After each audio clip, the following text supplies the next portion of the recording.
Hello बच्चों, कैसे हो आप सब? तो बच्चों आज हमारा 12th क्लास के इलेक्ट्रोस्टैटिक्स चैप्टर का सेकंड लेक्चर है। इसमें हम पढ़ने वाले हैं कूलम्ब्स लॉ के बारे में। लेकिन उससे पहले जो लास्ट क्लास में मैंने एक क्वेश्चन दिया था, उसको सॉल्व करते हैं। इसमें हमें बताना था कि जो इलेक्ट्रॉन का स्पेसिफिक चार्ज है, उस पे क्या फ़र्क पड़ेगा जब इलेक्ट्रॉन मूव करना स्टार्ट कर देता है। तो स्पेसिफिक चार्ज जैसे मैंने बताया था क्या होता है Q/m। इस रेशियो को हम स्पेसिफिक चार्ज बोलते हैं। और इलेक्ट्रॉन के केस में Q क्या रहेगा? -1.6 इंटू 10⁻⁻19 कूलम। ठीक है। चार्ज मैंने क्या बताया था कि चार्ज एक इनवेरिएंट क्वांटिटी है। तो जब इलेक्ट्रॉन मूव करना स्टार्ट करेगा तो चार्ज की जो वैल्यू है वो तो एज इट इज रहेगी, इसमें कोई फर्क नहीं आएगा। लेकिन मास मास स्पीड के साथ में चेंज होता है। और इलेक्ट्रॉन बहुत ही छोटी क्वांटिटी है तो इसकी स्पीड भी ज्यादा रहेगी। ठीक है, सी के कंपेरेबल इसकी स्पीड रहती है, तो उस केस में एम में एक अच्छा खासा चेंज आएगा। एम क्या होता है? Am not divided by 1 - v² divided by c² का अंडर रूट। ठीक है। एम स्पीड के साथ में इस रिलेशन के थ्रू वेरी करता है। तो जब v इंक्रीज होगा बच्चों, तो v² बाय c² इंक्रीज होगा। ठीक है। जब इलेक्ट्रॉन स्टार्ट करेगा मूव करना, तो स्पीड बढ़ेगी तो ये क्वांटिटी इंक्रीज होगी। अब ये क्वांटिटी इंक्रीज हो रही है, तो 1 - v² बाय c² क्या होगा हमारा? डिक्रीज होगा। ठीक है। एक में से जितना ज्यादा नंबर सब्ट्रैक्ट करेंगे, तो ओवरऑल क्वांटिटी हमारी डिक्रीज होती जाएगी। और जब डिनोमिनेटर डिक्रीज होता है बच्चों, तो ओवरऑल नंबर क्या होएगा? इंक्रीज होएगा। तो एम की वैल्यू क्या होती जाएगी? इंक्रीज होती जाएगी। तो यहाँ पे क्या हो रहा है बच्चों? ये कांस्टेंट है और एम लगातार इंक्रीज होता जा रहा है। तो जब डिनोमिनेटर इंक्रीज होगा, तो ओवरऑल क्वांटिटी हमारी क्या होगी बच्चों? डिक्रीज होगी। तो Q/m ओवरऑल डिक्रीज होगा। तो स्पेसिफिक चार्ज जो है बच्चों वो डिक्रीज होगा जब इलेक्ट्रॉन मूव करना स्टार्ट कर देगा। ठीक है। ठीक है, तो बच्चों अब शुरू करते हैं अपना कूलम्ब्स लॉ, आज का टॉपिक।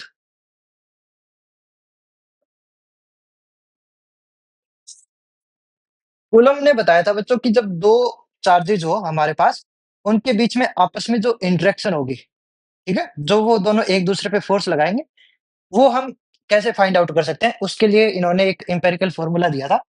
अब ये कोई डिराइव्ड फार्मूला नहीं है। इन्होंने एक्सपेरिमेंट्स किए और उन एक्सपेरिमेंट्स की जो ऑब्जर्वेशंस थी, उसके बेसिस पे उन्होंने एक फॉर्मूला तैयार किया, जिसको हम कूलम्ब्स लॉ ऑफ फोर्स बोलेंगे। तो इन्होंने क्या देखा कि मान लो कि ये दो चार्ज है हमारे पास, ठीक है। तो जितनी ज्यादा चार्ज की वैल्यू होगी, ये दोनों एक दूसरे पे उतनी ज्यादा फोर्स लगाएंगे। मान लो ये Q1 है, ये Q2 है। तो जितना बड़ा Q1 होगा, उतनी ज्यादा फोर्स लगेगी। ऐसे ही जितना बड़ा Q2 होगा, उतनी ज्यादा फोर्स होगी इन दोनों के बीच में। तो यानी कि हम बोल सकते हैं कि जो फोर्स है वो डायरेक्टली प्रोपोर्शनल है Q1 के, और डायरेक्टली प्रोपोर्शनल है Q2 के। ठीक है। जितना ज्यादा चार्ज उतनी ज्यादा फोर्स। और एक और ऑब्जर्वेशन इन्होंने क्या देखी कि इन दोनों चार्जेस के बीच में जो डिस्टेंस है बच्चों, वो जितना ज्यादा होगा डिस्टेंस, इनकी फोर्स कम होती जाएगी। और डिस्टेंस जितना कम होगा, इन दोनों के बीच में फोर्स उतनी ज्यादा होगी। तो यानी कि inversely proportional to R square. ये जो स्क्वायर वाला फैक्टर है, ये इनकी ऑब्जर्वेशंस के अकॉर्डिंग आया है। मोटा मोटे क्या बात है कि जो फोर्स है वो इनवर्सली प्रोपोर्शनल है डिस्टेंस बिटवीन द चार्जेस। ठीक है। तो इन सबको जब कंबाइन करोगे, तो फोर्स डायरेक्टली प्रोपोर्शनल आ जाएगी Q1 Q2 divided by R square. R के गैप बिटवीन चार्जेस। ठीक है।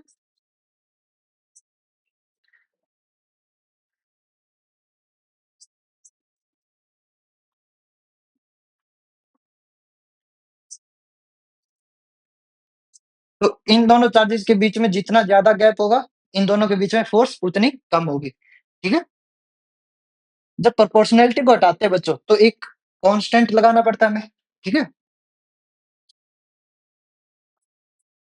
वो क्या होता है?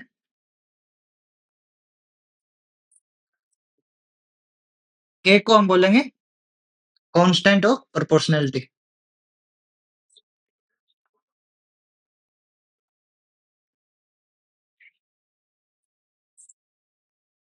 और जो k की वैल्यू होती है बच्चों, वो होती है 1/4 पाई एप्सिलॉन नॉट। ठीक है? अगर वैल्यूज़ पुट करेंगे तो ये बनता है 9 इंटू 10⁻⁹ न्यूटन मीटर स्क्वायर पर कूलम स्क्वायर। यहाँ पे ये जो एप्सिलॉन नॉट है बच्चों, एप्सिलॉन नॉट को बोलते हैं permittivity of free space vacuum के केस में। Permittivity of free space. ठीक है? वैक्यूम के केस में लेके चीजें चल रहे हैं हम। तो के की जो वैल्यू होती है बच्चों, वो होती है 9 इंटू 10⁻⁹ न्यूटन मीटर स्क्वायर पर कूलम स्क्वायर। और यहाँ पे इसको हम लिख सकते हैं 1/4 पाई एप्सिलॉन नॉट। तो अगर ये वैल्यू यहाँ पे पुट करते हैं तो फोर्स का फॉर्मूला क्या बन जाएगा बच्चों? 1/4 pi epsilon naught Q1 Q2 divided by R square. तो जो दो चार्जेस थे जो कि एक दूसरे से आर डिस्टेंस पे है, उनके बीच में लगने वाली फोर्स कितनी होती है? ये 1/4 pi epsilon naught Q1 Q2 by R square. Epsilon naught क्या होता है? Permittivity of free space. इस पूरे फैक्टर की वैल्यू बनती है 9 इंटू 10⁻⁹ और अगर एप्सिलॉन नॉट की वैल्यू देखो तो इसकी वैल्यू बनती है बच्चों 8.85 इंटू 10⁻⁻12 यूनिट बनेगी कूलम स्क्वायर पर न्यूटन पर मीटर स्क्वायर। ठीक है? ये एप्सिलॉन नॉट की वैल्यू होती है बच्चों। ठीक है? अभी ये जो हम देख रहे हैं ये सिर्फ और सिर्फ मैग्नीट्यूड बता रहा है, लेकिन फोर्स क्या होती है? फोर्स एक वेक्टर क्वांटिटी है, तो इसके पास डायरेक्शन भी होनी चाहिए। अभी ये मैग्नीट्यूड है, तो डायरेक्शन कैसे पता चलेगी? तो कूलम ने बताया था कि जैसे कि दो चार्जेज हमारे Q1 Q2 जिनके बीच में r डिस्टेंस है, इन दोनों चार्जेस पे लगने वाली फोर्स का मैग्नीट्यूड क्या रहेगा बच्चों? ये 1/4 pi epsilon naught Q1 Q2 by R square. लेकिन जो डायरेक्शन होगी बच्चों, अगर ये रिपल्सिव फोर्स है तो एक दूसरे को मतलब दूर करेगी। ठीक है? तो इस डायरेक्शन में फोर्स आएगी। और अगर अट्रैक्टिव फोर्स है तो ये एक दूसरे की तरफ लगेगी। ठीक है? टुवर्ड्स ईच अदर अगर अट्रैक्टिव है तो, और अगर रिपल्सिव है तो अवे फ्रॉम ईच अदर।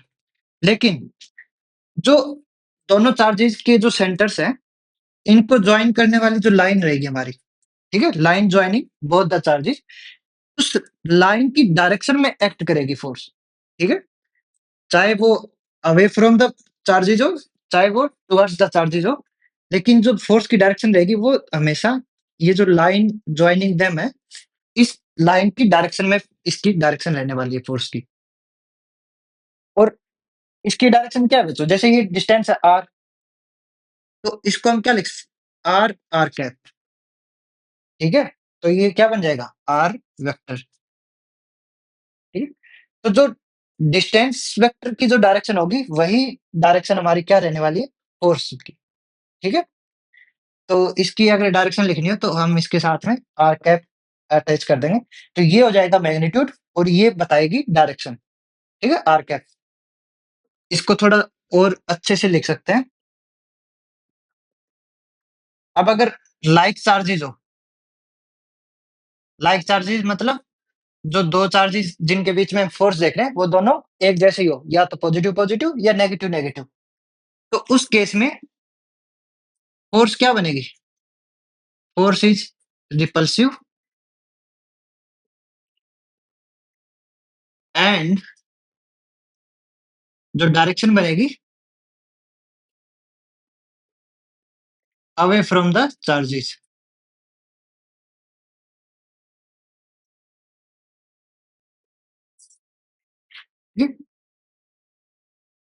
अब अगर मैं दोनों पॉजिटिव पॉजिटिव चार्ज लेता हूं तो जो डायरेक्शन बनेगी वो अवे फ्रॉम द चार्जेस बनेगी बच्चों। ठीक है? ऐसी अगर बात करें अनलाइक चार्जेस की,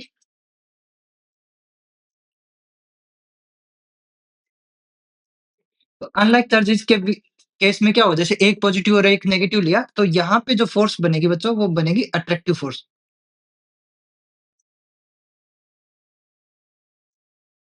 और जो डायरेक्शन रहेगी, वो बनेगी टुवर्ड्स द चार्जेस।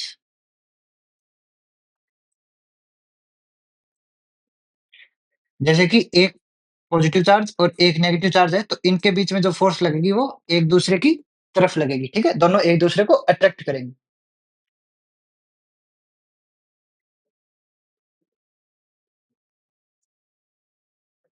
तो हमारे पास जो फ़ोर्स का फ़ॉर्मूला बना बच्चों, वो बना F equals to K Q1 Q2 बाय R स्क्वायर R कैप, ठीक है? जो डिस्टेंस वेक्टर रहेगा, उसी की डायरेक्शन जो होगी, उसी डायरेक्शन में हमारी फ़ोर्स बनेगी। और इसको क्या लिख सकते हैं हम? R जो वेक्टर होता है, वो R इंटू R कैप से मिलके बना है, ठीक है? तो इसको लिखने का तरीका क्या-क्या हो सकता है?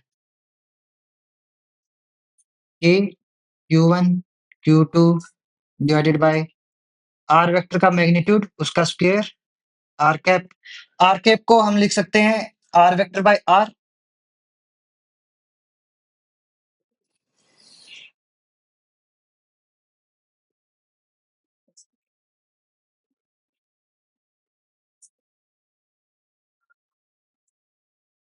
ठीक है? ये फैक्टर हमारा क्या बनेगा? R कैप, ठीक है? यू वेक्टर डिवाइडेड बाय इस मैग्नीट्यूड हमें क्या देता है? यूनिट वेक्टर, ठीक है? Direction vector. तो R कैप की जगह हम ये लिख सकते हैं R वेक्टर बाय R। अब R स्क्वायर और ये R मिलके क्या हो जाएगा बच्चों? क्यूब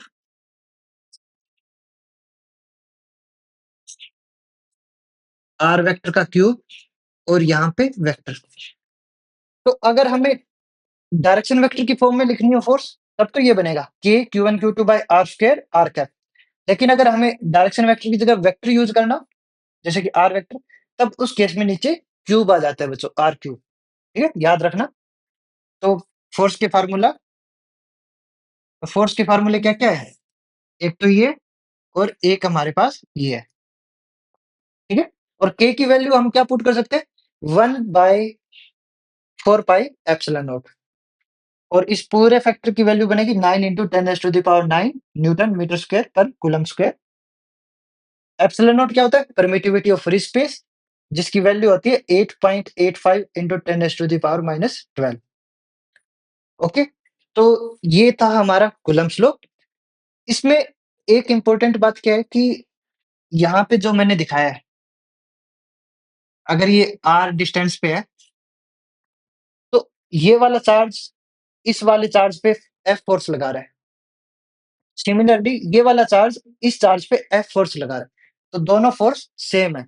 यानी कि न्यूटन्स के थर्ड लॉ को ये फ़ॉलो करता है कि every action has equal and opposite reaction. तो फ़ोर्स की डायरेक्शन अपोजिट है और मैग्नीट्यूड दोनों का सेम है। तो थर्ड लॉ को ये फ़ॉलो कर रहा है। लेकिन अगर हमें ये प्रूव करना हो कि ये थर्ड लॉ को फ़ॉलो कर रहा है, तो कैसे करेंगे?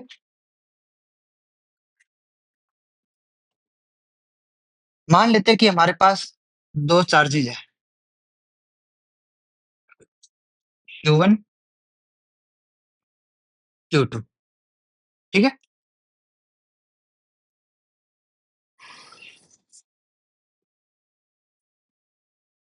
ये अगर ओरिजिन है, तो Q1 जो चार्ज है वो बच्चों R1 पोजीशन वेक्टर पे है, ठीक है? और Q2 जो चार्ज है वो R2 पोजीशन वेक्टर पे है, ठीक है? यानी कि अगर मैग्नीट्यूड की बात करें, तो ओरिजिन से R1 डिस्टेंस दूर Q1 है, ओरिजिन से R2 डिस्टेंस दूर Q2 है। और पोजीशन वेक्टर में क्या होता है कि मैग्नीट्यूड के साथ-साथ डायरेक्शन भी बताता है। तो R1 की डायरेक्शन ये हो जाएगी, R2 की डायरेक्शन ये हो जाएगी, मैग्नीट्यूड R1 और R2, तो दोनों मिला के हम R1 वेक्टर और R2 वेक्टर लिख देते हैं इनकी पोजीशन वेक्टर्स को, ठीक है? तो इनके बीच जो गैप बनेगा बच्चों, वो क्या बनेगा? अभी आगे देखेंगे। उससे पहले अगर हमें फ़ोर्स निकालनी हो Q1 पे, ठीक है?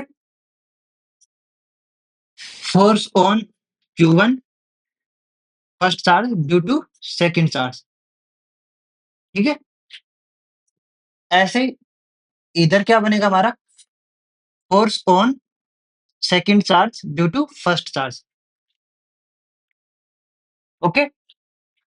1, 2 का मतलब force on first charge due to second charge और 2, 1 का मतलब force on second charge due to first charge, ठीक? नोटेशन समझ में आ गई? लिख देता हूँ, F12 जो है, वो क्या बताएगा? Force on Q1 due to Q2 और 2, 1 इसका अपोज़िट हो जाएगा। तो F12 कैसे मिलेगा बच्चों?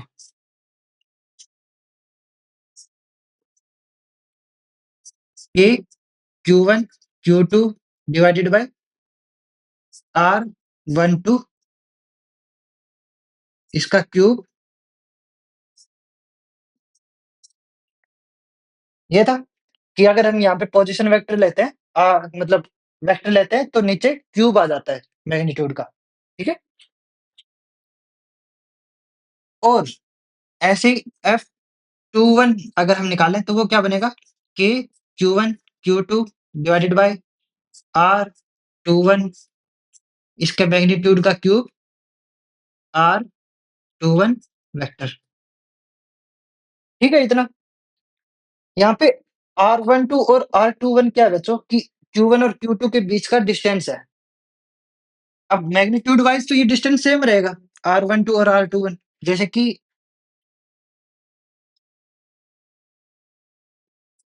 अगर हम ऐसे जा रहे हैं बच्चों, ये हमारी फ़ोर्स F12 है, इसी की डायरेक्शन में जो हम डिस्टेंस लेंगे, ये हमारा किसको डिनोट करेगा? R12 को, ठीक है?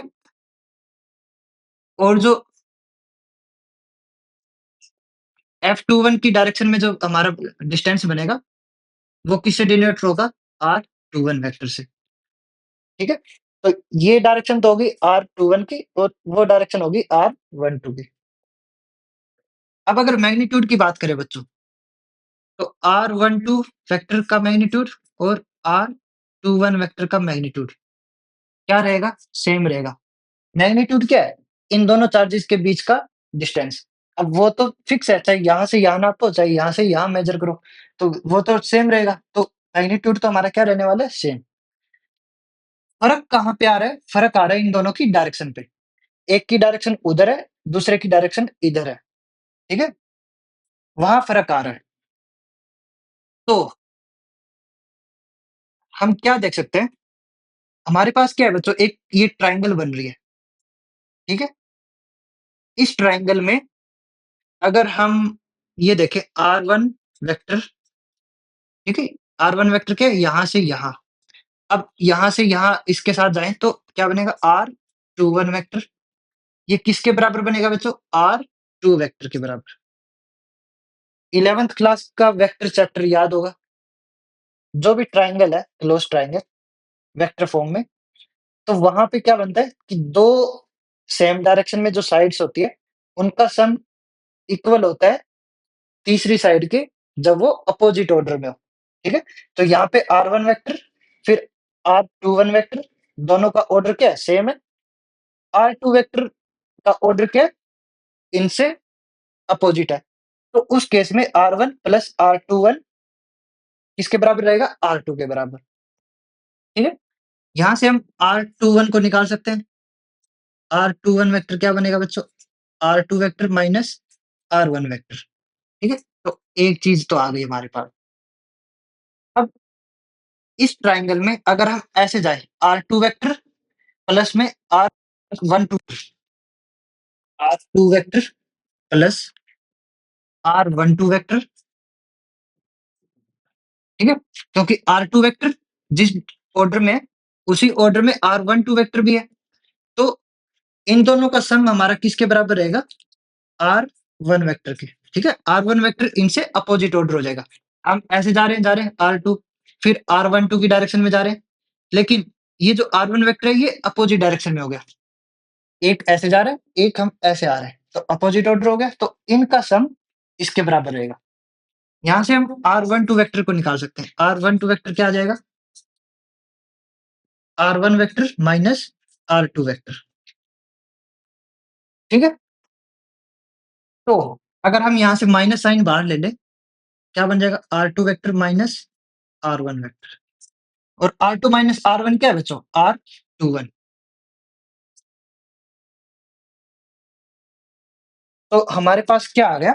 R12 वेक्टर जो है वो equal to minus of R21 vector, ठीक है? अब हमारे पास 2 चीज़ें हैं, एक तो ये और दूसरा ये। अगर हम इनको कंपेयर करें बच्चों, ये तो कांस्टेंट है, हर जगह सेम रहेगा। Q1 Q2 फिक्स है, ठीक है? इनमें कोई चेंजेस नहीं। ये मैग्नीट्यूड है R12 वेक्टर का मैग्नीट्यूड, यानी कि सिंपल एक डिस्टेंस बता रहा है, और सिमिलरली R21 एक मैग्नीट्यूड है, और मैग्नीट्यूड हम क्या देख रहे हैं कि दोनों इक्वल है। तो उस केस में ये फैक्टर और ये फैक्टर भी क्या रहेगा? हमारा इक्वल रहेगा। अब बात किस पे आ गई? इन फैक्टर्स पे आ गई। R12 vector is equals to R21 vector. R12 को हम क्या लिख सकते हैं?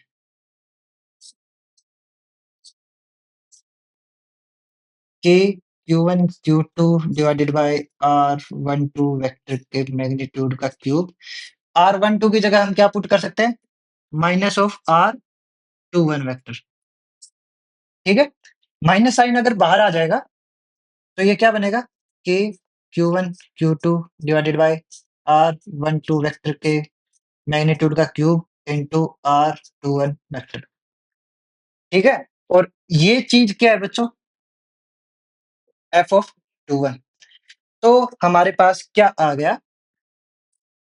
F of 12 vector is equals to minus of F of 21 vector, यानी कि ये जो फोर्स है जो कि फर्स्ट चार्ज पे लग रही है ड्यू टू सेकंड चार्ज, ये इक्वल तो है लेकिन अपोजिट है। माइनस साइन क्या बता रहा है? Direction, opposite direction. तो ये वाली जो फोर्स है इसके फोर्स के इक्वल है और अपोजिट है, ठीक है? तो ये किसको वैलिडेट करता है? Newton's third law. कि जो न्यूटन का जो थर्ड लॉ है वो चार्जेस के केस में भी एप्लीकेबल है, ठीक है? ये जो दोनों चार्जेस है, ये जो एक दूसरे पे फोर्स लगाएंगे वो इक्वल होगी और अपोजिट होगी डायरेक्शन में। तो ये सब था बच्चों कूलम्ब्स लॉ के बारे में। ये जो प्रोसीजर था ये बस इसको इसके न्यूटन्स थर्ड लॉ को एक्सप्लेन करने के लिए था। अदरवाइज हमें जो फॉर्मूला याद रखना है वो सिंपल सा है कि फोर्स किसके बराबर होती है? 1/4 pi epsilon naught Q1 Q2 divided by R square, और डायरेक्शन क्या रहेगी? R cap. और अगर डायरेक्शन यूज कर रहे हैं तो यहाँ पे वेक्टर साइन लगाना मत भूलना, ठीक है? नहीं तो गलत हो जाएगा। अब एक सिंपल सा क्वेश्चन है, नेक्स्ट क्लास में उसका डिस्कशन करेंगे हम। लिखिए, एक चार्ज है बच्चों, कैपिटल क्यू, ठीक है? इसको हमने तोड़ दिया,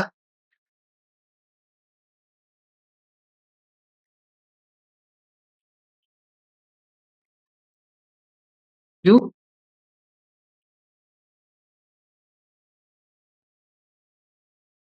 कैपिटल क्यू माइनस क्यू, ठीक है? कैपिटल क्यू के टुकड़े हुए, एक स्मॉल क्यू बना, एक जो बचेगा वो क्या बनेगा? कैपिटल क्यू माइनस क्यू बचेगा, ठीक है? दो टुकड़ों में तोड़ दिया हमने, और हमें ये बताना है कि for what value of Q divided by Q minus Q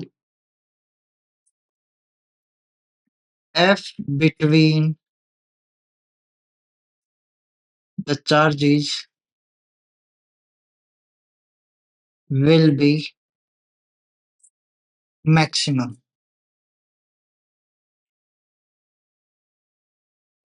ठीक है? जैसे कि जो ये 2 टुकड़े हैं, इनको हमने r डिस्टेंस पे रख दिया, ठीक है? r हम अपनी तरफ से मान रहे हैं कि इनको r डिस्टेंस पे रख दिया। अब इनके बीच में फ़ोर्स जो है, वो मैक्सिमम होनी चाहिए। डिस्टेंस हमारा फिक्स है, डिस्टेंस को चेंज नहीं कर सकते, ठीक है? हमें क्या चेंज करना है, सिर्फ़ ये 4 चेंज करना है कि Q और Q माइनस Q, ये जो चार्जेज़ है, इनकी वैल्यू क्या-क्या हो कि जिसके लिए इनके बीच में लगने वाली फ़ोर्स हमारी क्या हो, मैक्सिमम, ठीक है? थोड़ा-सा हिंट दे देता हूँ, इसमें हमें कूलम्ब्स लॉ लगाना है, ठीक है? r डिस्टेंस के लिए इन दोनों के बीच में लगने वाली फ़ोर्स निकालनी है हमें, ठीक है? जो फ़ोर्स होगी, वो मैक्सिमम कब होगी बच्चों? किसी भी चीज़ का मिनिमम मैक्सिमा देखना हो, तो हम उस चीज़ का फर्स्ट डेरिवेटिव लेते हैं और फर्स्ट डेरिवेटिव को 0 के इक्वल पुट कर देते हैं। तो यहाँ से एक वैल्यू आएगी अपने पास, ठीक है? अब ये वैल्यू मैक्सिमा को भी डिनोट कर सकती है और ये वैल्यू मिनिमा को भी डिनोट कर सकती है, ठीक है? मैक्सिमा और मिनिमा दोनों हमें इसी वैल्यू से पता चलेगा, ठीक है? जब हम फर्स्ट डेरिवेटिव को 0 के बराबर पुट करते हैं। अब बात है कि मैक्सिमा कब होगा? कैसे पता चलेगा कि ये वैल्यू मैक्सिमा दे रही है या फिर ये वैल्यू मिनिमा दे रही है? वो बताता है हमें सेकंड डेरिवेटिव। जब उस चीज़ का हम सेकंड डेरिवेटिव लेते हैं और वो सेकंड डेरिवेटिव हमारा क्या आ जाए? नेगेटिव आ रहा हो, ठीक है? अगर सेकंड डेरिवेटिव की वैल्यू नेगेटिव आ रही हो, तो फर्स्ट डेरिवेटिव से मिलने वाली वैल्यू हमें क्या देगी? उस क्वांटिटी के लिए मैक्सिमम वैल्यू देगी, ठीक है? मैक्सिमा मिलेगा हमें। और अगर सेकंड डेरिवेटिव बच्चों पॉजिटिव आ रहा हो, तो उस केस में ये जो भी वैल्यू होगी वो हमें मिनिमा की तरफ लेके जाएगी, ठीक है? तो यहाँ पे हमें क्या निकालना है कि फ़ोर्स जो है वो मैक्सिमम होनी चाहिए। तो हम क्या करेंगे? इन दोनों के बीच में लगने वाली फ़ोर्स निकालेंगे, उस फ़ोर्स का फर्स्ट डेरिवेटिव लेंगे और फर्स्ट डेरिवेटिव को 0 के बराबर पुट करके हमें कुछ वैल्यू आ जाएगी चार्ज के लिए, ठीक है? अब वो वैल्यू है, वो या तो मैक्सिमा के लिए वैल्यू है या फिर वो मिनिमा के लिए वैल्यू है। कैसे पता चलेगा किसके लिए है? तो उस केस में हम सेकंड डेरिवेटिव निकाल के देखेंगे फ़ोर्स का। सेकंड डेरिवेटिव अगर हमें नेगेटिव मिल रहा हो, तो जो वैल्यू आई थी हमारी वो हमें मैक्सिमा की तरफ लेके जाएगी और अगर वो सेकंड डेरिवेटिव हमें पॉजिटिव मिल रहा हो, तो वो वैल्यू हमें मिनिमम की तरफ लेके जाएगी, ठीक है? तो हमें मैक्सिमम की तरफ जाना है, तो वो जो सेकंड डेरिवेटिव है वो हमें नेगेटिव मिलना चाहिए और उस केस में जो भी वैल्यू आएगी Q की, वो हमें मैक्सिमा दे रही होगी फ़ोर्स के लिए और उस वैल्यू के लिए हम Q divided by Q minus Q का रेशियो निकाल सकते हैं। वो रेशियो इस क्वेश्चन का आंसर बनेगा, ठीक है? तो इसका आंसर बच्चों आप लोग इस वीडियो के नीचे कमेंट सेक्शन में दोगे। इसके बाद में कूलम्ब्स लॉ में 1-2 कांसेप्ट और है, वो हम नेक्स्ट क्लास में डिस्कशन करेंगे। ठीक है बच्चों, फिर मिलते हैं अगले लेक्चर में। जय श्री राम।